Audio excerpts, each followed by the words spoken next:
Due to this primitive level of science at the time, the imaginary scenarios of the theory of evolution were not looked upon as odd at all. Darwin's theses had a great impact on the scientific circles of his day. However, Darwin was still distressed. In the chapter Difficulties on Theory, he wrote, "If it could be demonstrated that any complex organ existed which could not possibly have been formed by numerous successive slight modifications, my theory would absolutely break down." As far as I'm concerned, I'm here to tell you, Michael, this morning, and Jason, evolution is dead. Long live the creator. I'll tell you why, and I'm saying science says that as a scientist. Evolution is dead because there's such thing as the minimal gene set concept. They've taken a mycoplasma, smallest organism, Mycoplasma genitalium, which is the smallest organism that is known to exist, has 468 genes. A gene is a mix of proteins, right? A list of, so it can be 1,000, can be 10,000 amino acids. Okay, there are 486, and they've decided since year 2000, they've said, let's try to reduce it. Because we have to start, if you're going to be an evolutionist, you have to start with 0 genes and build up if you're going to go from hydrogen to human. And so, somewhere along the way, they said, well, let's take it down. In the year 2000, they published that even on paper, they couldn't go below 200 genes.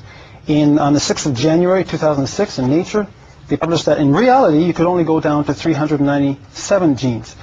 So a cell, which is where my specialty lies in my scientific work, a cell needs a specific number of components to be functional. You have a membrane, but then you need to feed the membrane. So you have to have some mitochondria. You need a way of tagging the proteins. You need some DNA. So you need 397 things. Just the glucose cycle for getting energy takes over 6 different genes. So if you don't have one of them, you don't have any more energy coming to the cell. Darwin's fears proved to be true soon after his death. The laws of inheritance, discovered by an Austrian botanist, Gregor Mendel, caused Lamarck's and Darwin's assertions to collapse.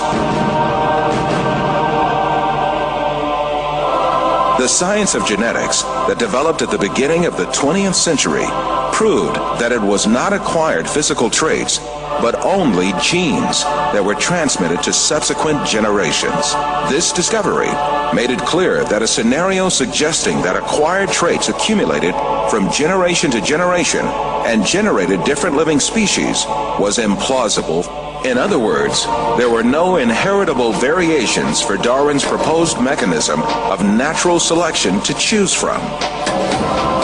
Subsequently, the theory of evolution as advanced by Darwin has been collapsed early in the 20th century.